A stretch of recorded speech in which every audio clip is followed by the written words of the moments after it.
Today I want to speak about worries and why do we worry and how we can use the time for worrying for doing things that matter for us and for having more meaningful, more productive life. First of all, you can notice that most of the time we are worrying about things in the future, which oftentimes do not reflect the reality. And research have found that most of time, 90% of time, the things that we worry about don't come true, and they are generally more exaggerated and do not reflect reality.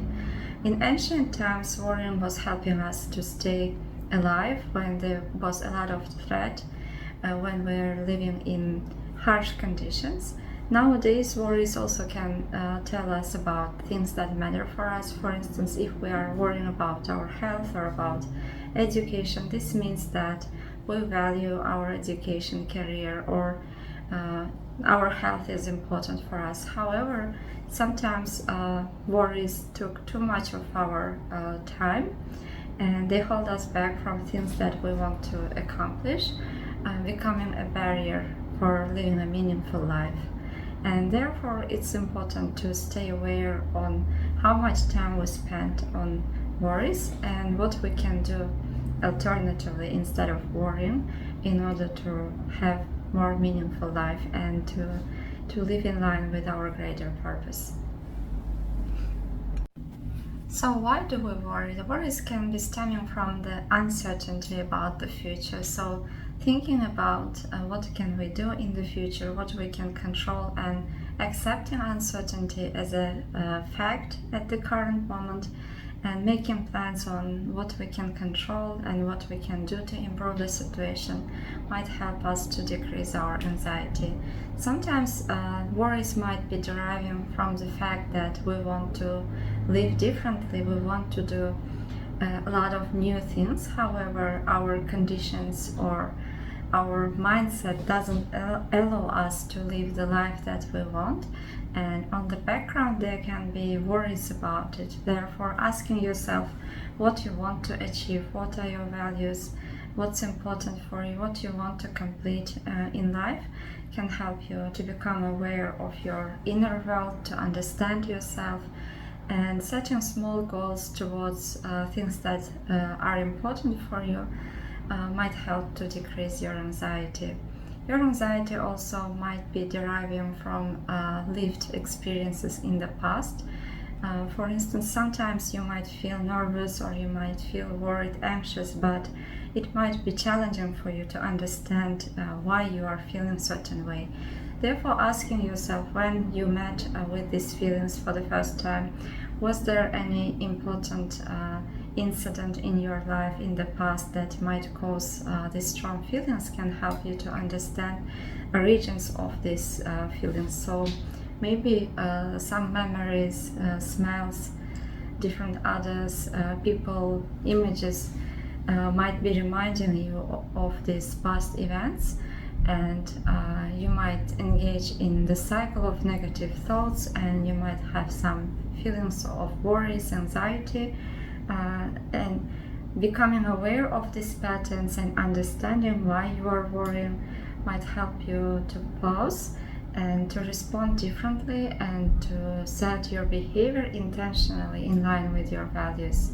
For instance, if you are having worries about your education, when you ask yourself questions, it might be related with your education. So when you learn to recognize these thoughts and understand that worries are coming due to worries about education, you can make some plans on how to respond to these worries when you will have them.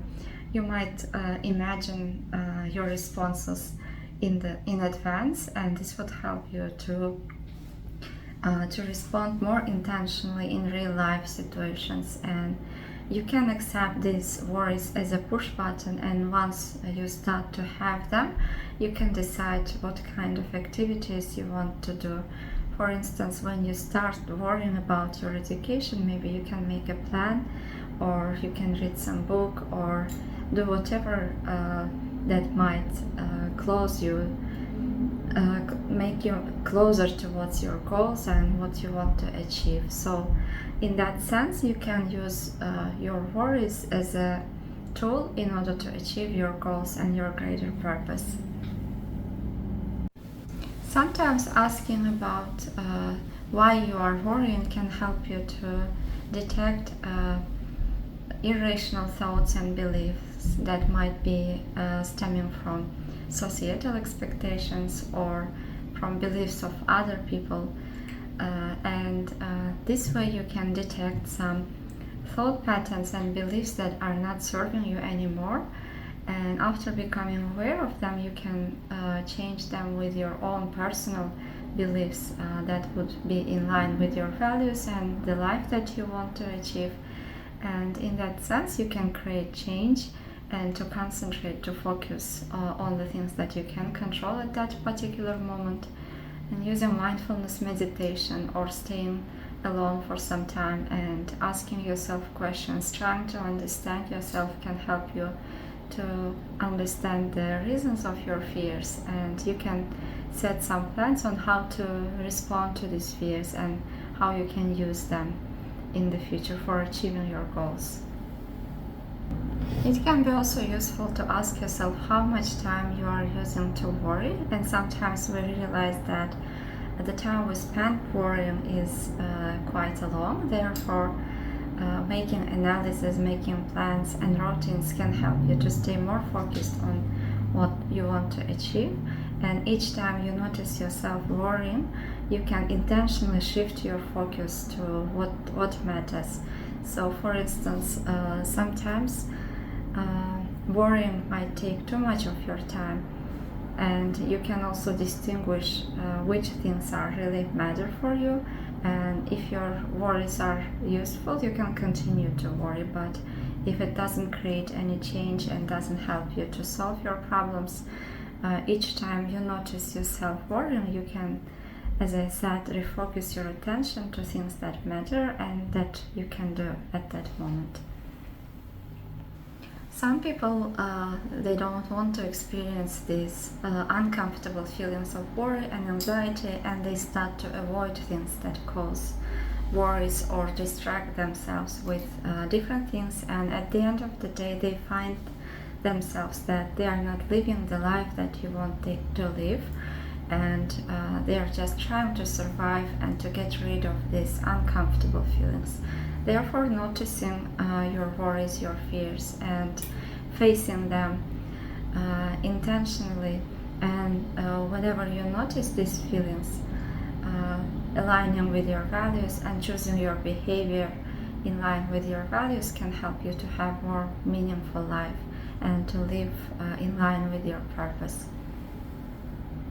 Sometimes worries might be stemming from fears of making mistakes or being imperfect. So once you ask yourself why you are worried, what is the thing that you are fearing, if it's a desire to be perfect, you can remind yourself that nobody is perfect, and accepting this, you can still move towards your goals. And taking small steps every day will help you to become more skilled in what you want to achieve. For instance, if you are worrying about your education or about your exams, whenever you notice worries about it, you can ask yourself what I can do right now in order to perform better in the exams, and using your worries as a tool that would help you to start to study or for behavioral activation can be useful. So thinking about things that you can change at that moment, and using your time wisely and intentionally directing your attention, energy, and your behavior towards things you want to achieve would help you to deal better with these challenging emotions and to have meaningful life. Please don't hesitate to share how you are dealing with your worries, what are your strategies, so that they can be useful for us as well, and to give us inspiration and motivation towards improving ourselves and having more meaningful life.